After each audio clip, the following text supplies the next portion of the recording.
TVT au cœur de l'information.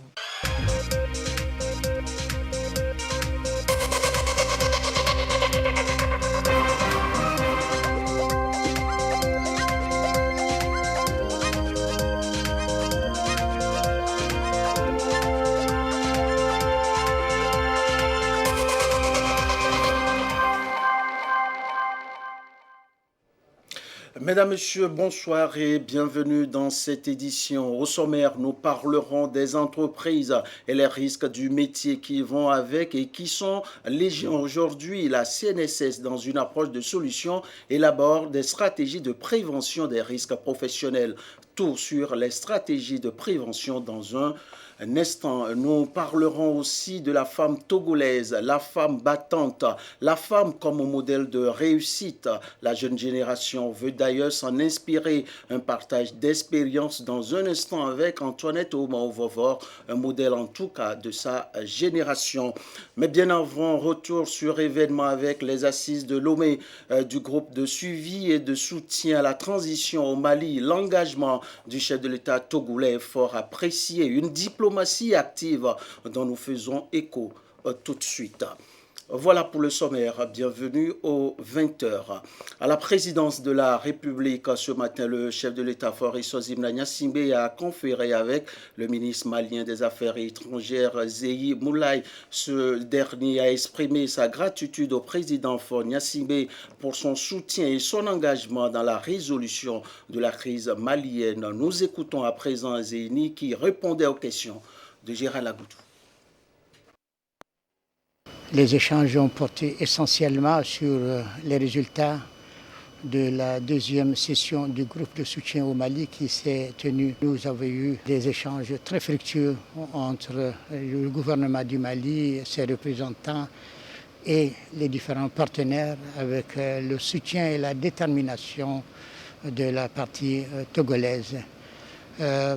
Plusieurs partenaires, disons, ont fait des annonces extrêmement intéressantes et tous les partenaires, sans exclusion, tous, sans exception, ont marqué disons, leur détermination à soutenir la transition, à l'accompagner, à mettre à sa disposition les expertises qu'il faut, ainsi que les ressources nécessaires pour la réussite de cette transition. Naturellement, nous étions aux anges, puisque c'est une conférence qui a réussi avec l'engagement et la détermination du président de la République. Le président de la République a exprimé sa satisfaction, évidemment. Son attitude, sa posture rentre dans le cadre de la solidarité du Togo vis-à-vis du Mali, la solidarité d'un peuple africain vis-à-vis d'un peuple africain. Et vous savez que c'est connu dans le monde entier qu'en Afrique occidentale, nous sommes les plus solidaires entre nous parce que nous avons toujours considéré que nous appartenons au même espace géographique et nous sommes en réalité le même peuple. Toujours dans les locaux du palais de la présidence de la République, Faure Gnassingbé a échangé avec le secrétaire général adjoint aux opérations de paix des Nations Unies, Jean-Pierre Lacroix. Le diplomate onusien a salué le leadership du président Faure Gnassingbé, résolument engagé à trouver solution là où la paix est menacée, surtout en Afrique. Nous écoutons à présent le diplomate onusien qui répondait aussi aux questions de Gérald Agoudou. J'ai remercié le président de la République pour le soutien du Togo aux Nations Unies et en particulier le soutien du Togo aux opérations de maintien de la paix à travers la présence dans nos opérations, en particulier la MINUSMA au Mali, d'hommes et de femmes du Togo en uniforme, des militaires et des policiers. Et je lui ai dit à quel point le professionnalisme, l'engagement, l'esprit de dévouement des femmes et des hommes togolais qui servent les Nations Unies était apprécié. J'ai aussi rendu hommage évidemment aux soldats togolais qui ont perdu la vie au service de la noble cause de la paix en servant sous le drapeau des Nations Unies. 9 soldats togolais qui ont péri depuis 2016 et tout récemment le capitaine Wojo qui a malheureusement décédé à l'occasion de l'attaque de Kerena au Mali. J'ai évidemment aussi souhaité un prompt rétablissement aux soldats qui ont été blessés à l'occasion de cette attaque. Et nous avons par ailleurs discuté de plusieurs situations dans lesquelles les Nations Unies sont engagées à travers les opérations de maintien de la paix. Le Mali, bien sûr, puisque la réunion du comité de suivi de la transition s'était tenue hier et son Excellence le Président de la République avait honoré de sa présence l'inauguration de ces travaux. Et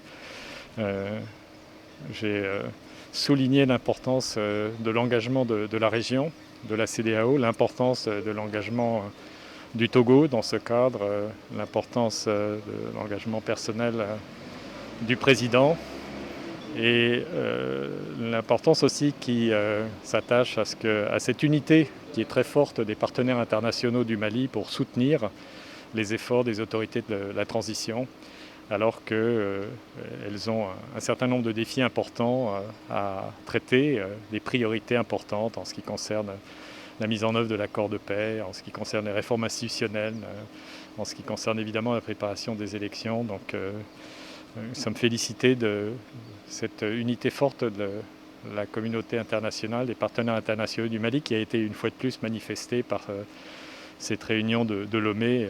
J'ai évidemment aussi remercié son Excellence le Président de la République pour l'accueil chaleureux qui nous a été réservé dans cette belle ville de Lomé. Et puis nous avons aussi évoqué quelques autres situations en Afrique où nous sommes présents en tant qu'opération de maintien de la paix, la République démocratique du Congo, la République centrafricaine, un peu une sorte de tour d'horizon de ces sujets importants. La partition qui nous revient de jouer doit contribuer à la création des conditions nécessaires au développement d'un État malien capable de répondre aux besoins de ses citoyens, d'exercer pleinement son autorité sur l'ensemble de son territoire national et d'assumer efficacement ses responsabilités dans la promotion de la sécurité régionale et la recherche de solutions à d'autres défis communs, a laissé entendre le président Faure Gnassingbé hier à l'ouverture des travaux de la deuxième réunion du groupe de suivi et de soutien à la transition au Mali. Un engagement pour la cause malienne que beaucoup d'observateurs qualifient et saluent. Une diplomatie active et agissante dont le chef de l'État togolais n'est pas à son premier coup d'essai. Retour ici à l'image sur les actions fortes du président Faure Gnassingbé pour la paix au Mali avec Edem Soussoupon. Le Mali peut bien compter sur ses partenaires et amis pour l'aider à instaurer un régime constitutionnel légal et noble après la crise sociopolitique issue des événements du 18 août 2020 et la mise en place plus tard d'un gouvernement de transition. C'est en tout cas ce qu'on peut retenir des travaux de la deuxième réunion du groupe de soutien à la transition au Mali. Et l'hôte de la rencontre, Faure Gnassingbé, s'est personnellement engagé dans la recherche de solutions durables pour une parfaite réussite de la période transitoire dans ce pays du Sahel. Le président de la République met ainsi en exergue sa diplomatie active et constructive visant à sauvegarder la paix et la cohésion sociale, gage de tout développement. Le Togo prouve ainsi à suffisance sa philosophie de l'action et du pragmatisme, et qui d'autre que les Maliens peuvent le témoigner en ces périodes. Monsieur le Président, permettez-moi tout d'abord de vous rendre un vibrant hommage pour ce que vous faites pour votre pays, pour ce que vous faites pour le peuple togolais, pour ce que vous faites pour l'Afrique.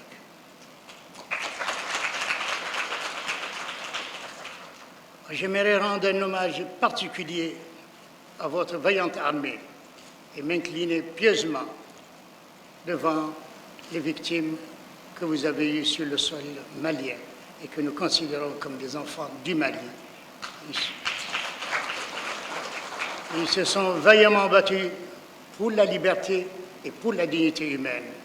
La nation malienne leur est éternellement reconnaissante. Les travaux ont été conclus sur une note de grande satisfaction et les participants n'ont pas manqué de relever le rôle non négligeable joué par les plus hautes autorités du Togo dans cette démarche dont l'unique but est la recherche des voies idoines pour une issue heureuse de la transition politique au Mali. Les participants ont noté avec satisfaction les efforts soutenus de son Excellence M. Faure Gnassingbé, président de la République togolaise, pour l'accompagnement du Mali et invitent le Togo à poursuivre ses efforts pour l'approfondissement du dialogue politique et le renforcement de la paix et de la stabilité au Mali et dans le Sahel. Les participants ont enfin exprimé leur profonde gratitude au gouvernement de la République du Togo pour les facilités et l'hospitalité qu'elles leur ont réservées. À l'ouverture des travaux, le président de la République, Faure Gnassingbé, a rappelé la nécessité d'accompagner le Mali en ces périodes délicates de sa marche vers la démocratie et la paix sociale.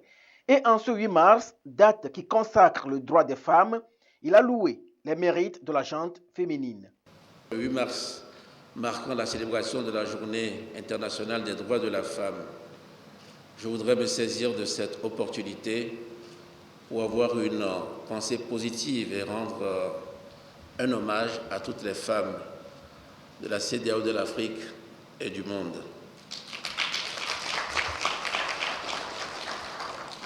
Le soutien à un pays frère dans un moment aussi délicat que celui d'une transition politique ne doit pas être un vœu pieux.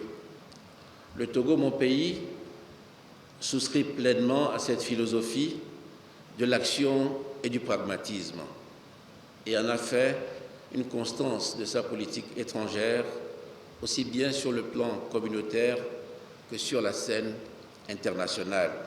Je voudrais les encourager à se concentrer davantage sur les défis institutionnels et sociopolitiques toujours en latence, en prenant appui sur ce précieux groupe de soutien mis en place par l'Union africaine.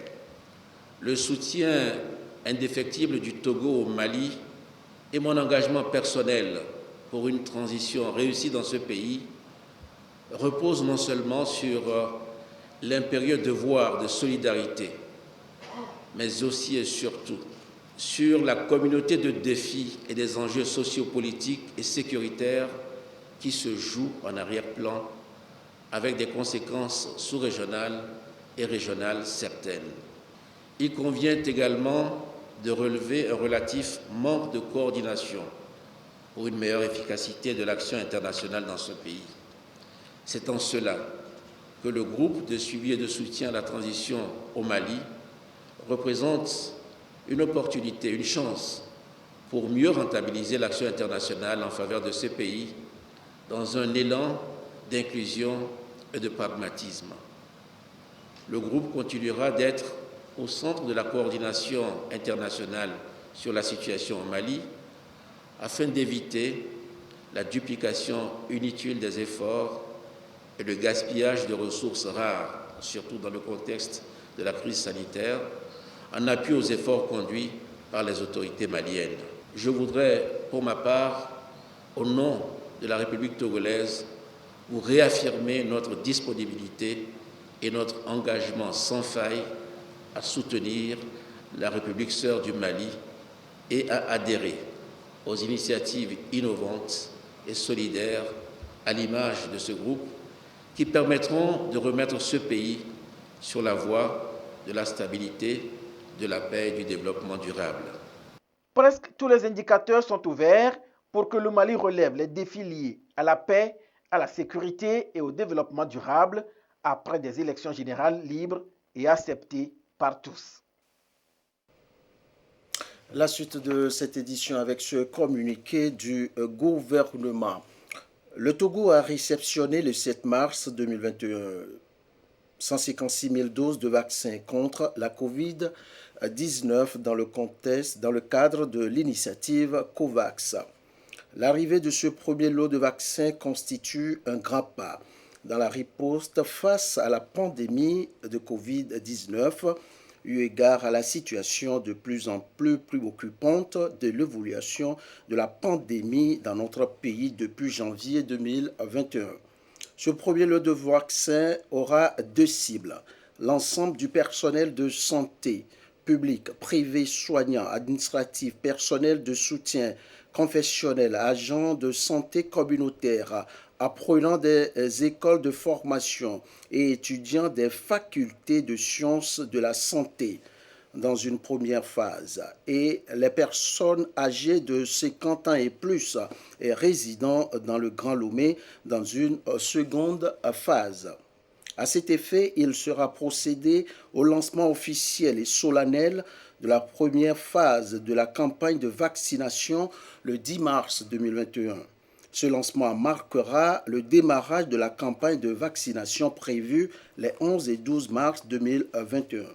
Pour la première phase relative au personnel de santé, le ministre de la Santé, de l'Hygiène publique et de l'accès universel aux soins invite les responsables de tous les niveaux de la pyramide sanitaire, directeurs généraux, directeurs centraux, directeurs régionaux et préfectoraux de la santé, médecins chefs de commune et responsables de formation sanitaire à prendre toutes les dispositions idoines pour informer le personnel concerné sur les sites dédiés et le chronogramme du déroulement de cette phase de vaccination. Un communiqué du gouvernement.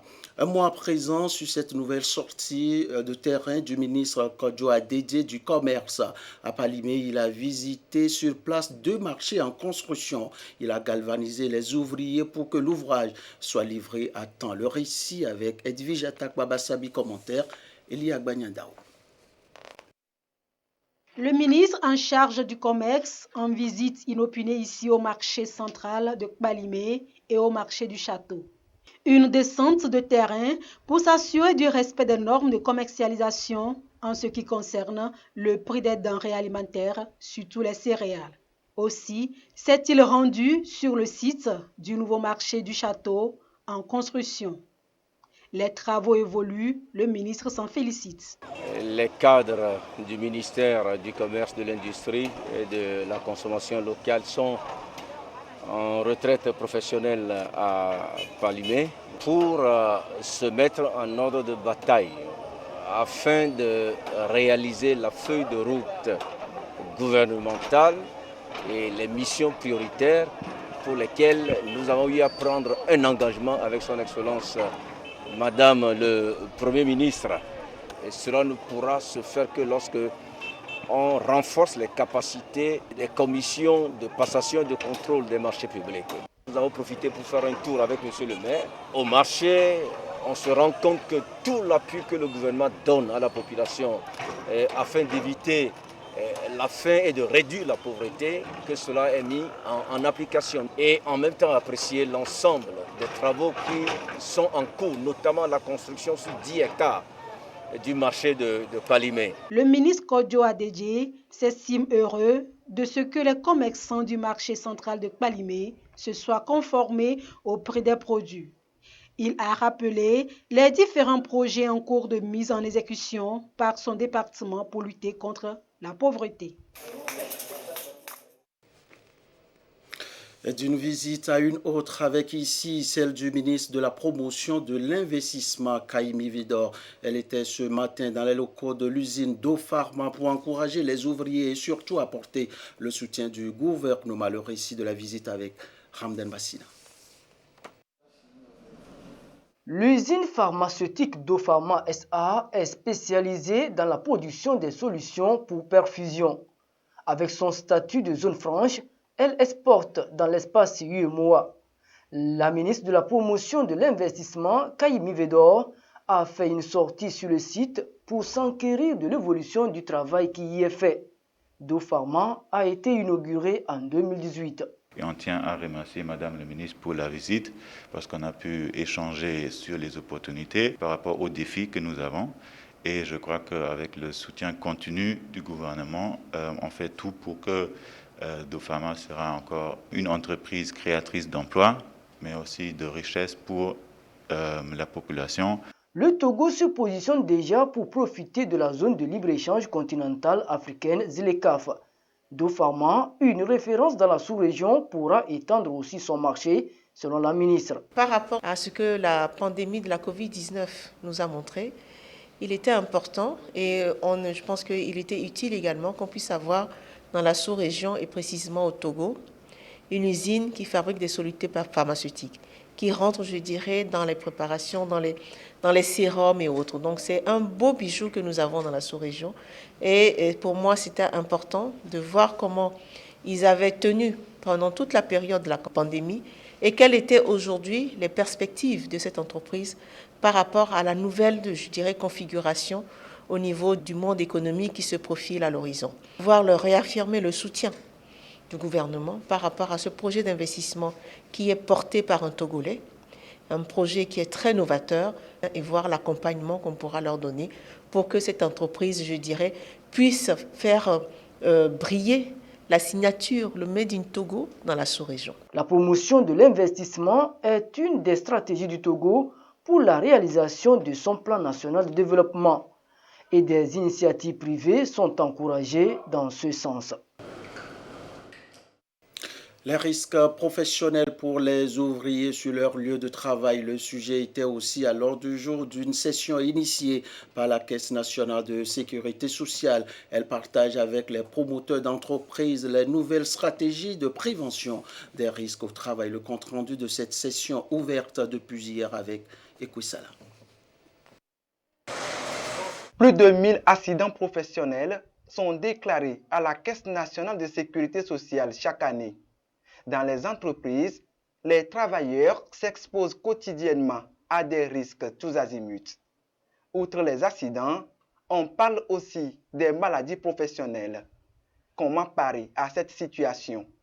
La CNSS édifie les entreprises. Le port travaille avec beaucoup de machines. Toutes ces machines, à savoir les portiques, les valmettes, les chariots, nous avons beaucoup d'accidents qui se passent chaque jour au niveau du port. Donc, c'est le pourquoi ça nous a intéressé à participer et en fait de mettre tous les moyens pour limiter le nombre de risques. Sont concernés par cette session de formation les entreprises prises en compte par la récente évaluation de la CNSS en lien avec les dispositifs de sécurité santé au travail. La CNSS veut amener les entreprises à prévenir les risques professionnels plutôt que de les guérir. Nous ne croisons pas les bras pour que lorsqu'un accident survient à un travailleur, nous puissions faire de la prise en charge, mais nous appuyons, nous accompagnons, nous conseillons les entreprises pour qu'elles puissent prendre toutes les dispositions requises et conformément à la législation en vigueur, notamment le Code du travail, pour pouvoir garantir les meilleures conditions de santé et de sécurité sur les lieux de travail. Et le programme de formation de ce matin se situe donc sur ce axe. Cette session de formation est soutenue par le Bureau international du travail BIT. Elle devra permettre aux entreprises de maîtriser les stratégies de prévention des risques professionnels. On apprend alors que chaque année, 1200 cas d'accidents professionnels sont enregistrés au Togo et déclarés à la Caisse nationale de sécurité sociale. Mais la procédure de prise en charge est souvent méconnue par les victimes. Ici et maintenant, Ekoussala, dans le dossier qui va suivre, nous donne quelques pistes. Selon le Code de sécurité sociale, les risques professionnels prennent en compte les accidents de travail, les maladies liées à l'exécution du travail ou encore les accidents survenus sur le trajet du travail. Lorsqu'un travailleur est victime d'un de ces risques, il devra le déclarer auprès de la Caisse nationale de sécurité sociale pour être pris en charge. Aujourd'hui, cela peut se faire aisément en ligne. Une fois qu'on a reçu la déclaration, nous allons faire ce qu'on appelle l'enquête administrative de qualification. Parce qu'il faut qu'on s'assure que c'est vraiment un accident d'origine professionnelle. Donc nous avons des agents enquêteurs assermentés et qui vont mener une enquête administrative qui peut être bouclée en 24 heures et nous allons prononcer donc notre décision de prise en charge ou de rejet qui est donc communiquée à l'entreprise. Après enquête administrative, si l'accident s'avère professionnel, la Caisse nationale de sécurité sociale passe à la réparation. Elle peut être en nature ou en espèces. Tout dépend du degré du dommage subi par le travailleur. Nous payons totalement toutes les prestations médicales en guise donc de traitement de toutes les lésions qui ont été causées par cet accident du travail. Lorsque l'accident vous a amené à interrompre le travail pour un repos d'ordre médical, la CNSS, sur le temps d'interruption du travail, prend en charge les 2/3 de votre rémunération journalière, le tiers restant étant à la charge de l'entreprise. Et enfin, au bout de l'accident, s'il y a une incapacité permanente qui réside, nous allons, en guise de compensation, vous servir ce qu'on appelle une rente viagère, qui est une allocation financière qu'on va vous octroyer pour toute la vie, parce que vous avez eu une incapacité permanente causée donc par cet accident du travail. La procédure est presque la même quand il s'agit des maladies liées au travail. Au Togo, plus de 40 maladies sont reconnues professionnelles. Selon que la demande est introduite par un travailleur, il faut des préalables avant toute confirmation. Pour parler de maladie professionnelle chez un travailleur, il faudrait qu'on puisse faire le diagnostic de la maladie, ensuite faire le lien avec l'activité que vous réalisez, puis ensuite le lier à un tableau. Vous pouvez être malade ou avoir une affection. Si elle est liée aux conditions dans lesquelles vous travaillez, on appelle ça des maladies à caractère professionnel. Mais si cette maladie est sur la liste des maladies professionnelles, là en ce moment, on parle de maladies professionnelles indemnisables. En ce moment, la CNSS vous prend en charge. Pour éviter de jouer aux pompiers, la CNSS encourage plutôt les entreprises à mettre en place ou à renforcer leur dispositif de sécurité santé au travail. Les employeurs sont appelés à déclarer leurs travailleurs pour être pris en charge en cas d'éventuels risques professionnels.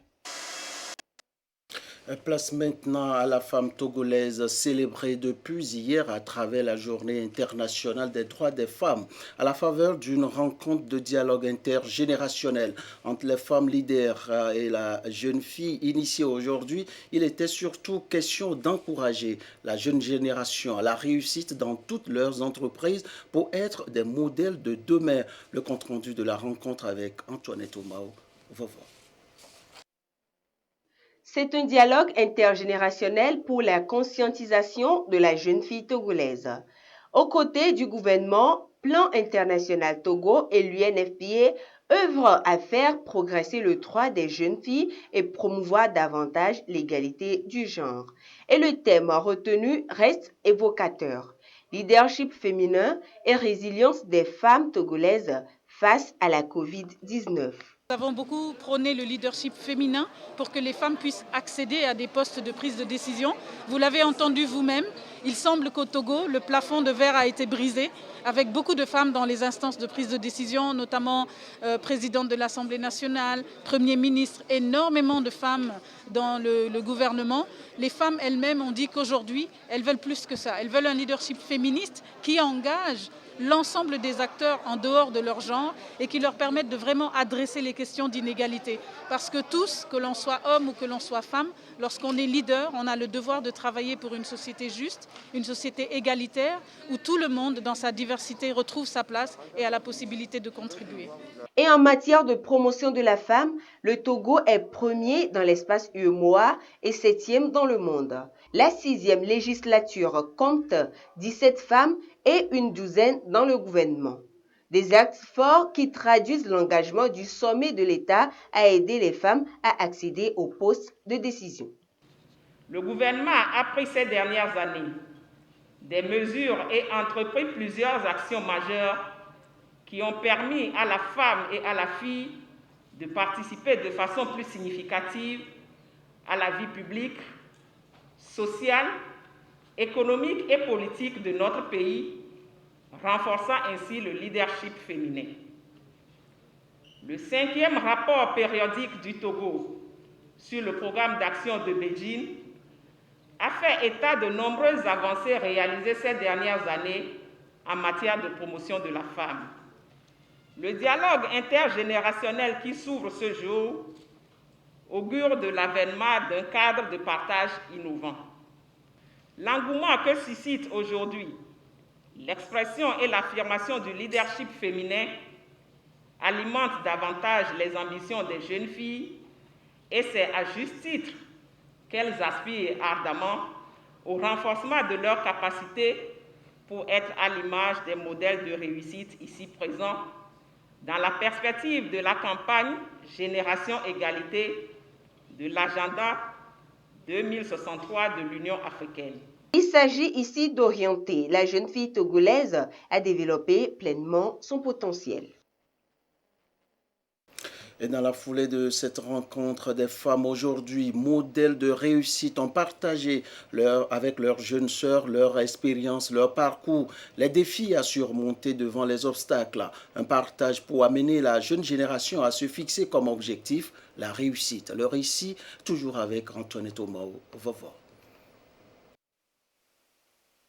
Dans une discussion libre et instructive, des femmes leaders partagent leurs expériences professionnelles. Elles encouragent la jeune génération, future leader, à toujours persévérer dans ses initiatives et avoir des modèles de réussite. Les échanges ont donc tourné autour du leadership. C'est à l'occasion de la célébration du 8 mars, Journée internationale des droits de la femme. En réalité, ce n'est pas impossible. Si une certaine frange de la population, une certaine femmes sont arrivées là où elles sont aujourd'hui, c'est que forcément, il y a un chemin qui a été fait. C'est vrai qu'il y a eu des glaces qui ont été brisées, mais c'est parce que c'est possible que ces femmes également ont pu le faire. Donc, en tant que fille, je m'inspire ou bien je dois m'inspirer en quelque sorte de ces parcours de ces femmes-là pour pouvoir faire mieux qu'elles. Avant, on pensait que les femmes, ça s'arrête au foyer. Elles sont mères, c'est fini, des ménagères. Mais maintenant, vu les postes que les femmes occupent, nous les jeunes filles, on sait maintenant qu'une femme peut diriger. Donc on doit se battre maintenant pour les remplacer demain. Que ce soit dans le domaine de la santé, de l'inclusion financière ou encore du commerce, des initiatives sont prises. Le programme d'excellence en Afrique destiné aux femmes, initié par le gouvernement, est aussi un plus pour donner la chance aux filles d'exceller.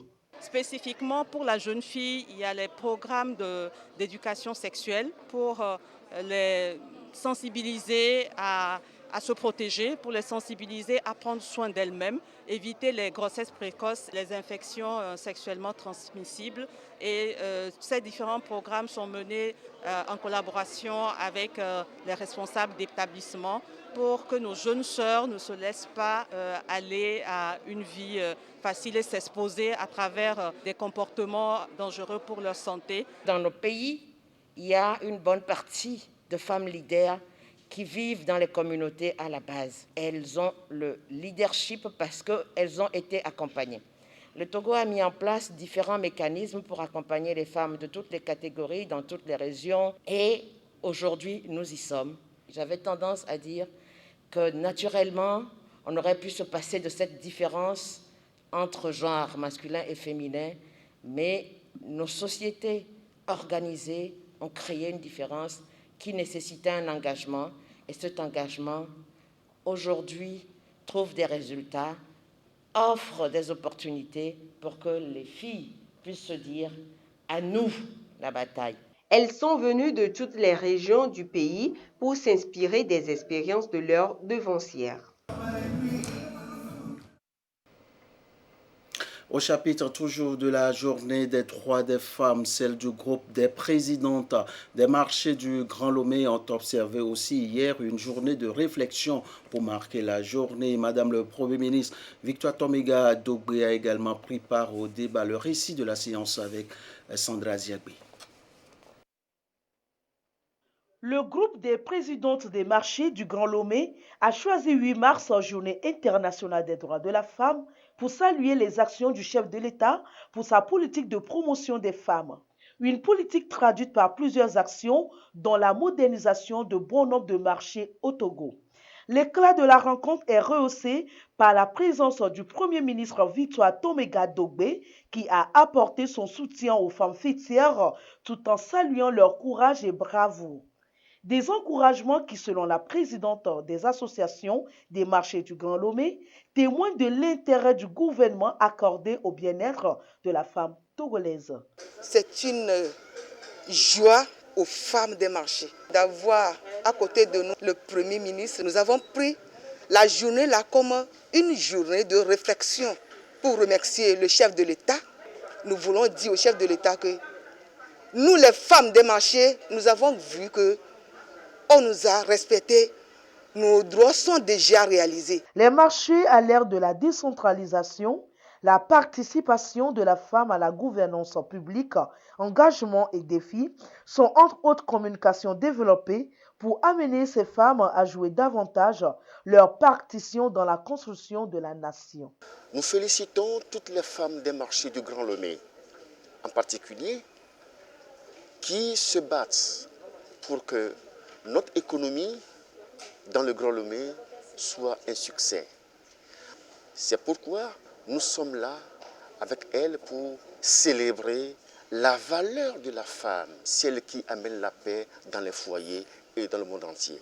Le chef du gouvernement a invité les femmes à plus de vigueur et d'abnégation dans toutes les sphères de la vie pour la construction d'un Togo prospère et inclusif. Je vous fais à présent lecture de ces communiqués. Il est porté à la connaissance des jeunes Togolais des deux sexes désireux de faire carrière dans les forces armées togolaises qu'un concours de sélection pour le recrutement direct d'élèves officiers d'active à l'école de formation des officiers des forces armées togolaises EFOFAT aura lieu du 11 au 14 mai 2021 à l'école du camp général Nyasingbe et Yadema à Lomé. Les dossiers de candidature seront déposés à la division des ressources humaines de l'état-major général des forces armées togolaises ou dans les groupements de gendarmerie nationale des chefs-lieux de région administrative contre une quittance de 10 000 francs CFA non remboursables. La date limite de dépôt des dossiers est fixée au samedi 10 avril 2021 à 12 h. Tout dossier non conforme ou reçu après la date limite de dépôt ne sera pas pris en considération. La liste définitive des candidats retenus pour le concours du 11 au 14 mai 2021 sera affichée à l'état-major général des forces armées togolaises et dans les groupements de gendarmerie nationale à partir du 30 avril 2021. Les détails à découvrir dans le quotidien national Togo Presse. Je vous fais à présent lecture aussi de la situation de la pandémie au nouveau coronavirus au Togo à ce jour du mardi 9 mars 2021. Le nombre de cas confirmés est de 7680, 82 nouveaux cas depuis hier. Le nombre de personnes guéries est de 6460. 120 nouveaux guéris depuis hier. Le nombre de cas actifs est de 1128. Le nombre de décès est de 92. Situation rendue publique ce jour par le ministre de la Santé, de l'Hygiène publique et de l'Accès universel aux soins, professeur Moustapha Mijiyawa. Ainsi prend fin cette édition. Merci à vous qui l'avez suivi. Merci à la réalisation. À très vite pour toujours vous servir avec le même plaisir et la même envie.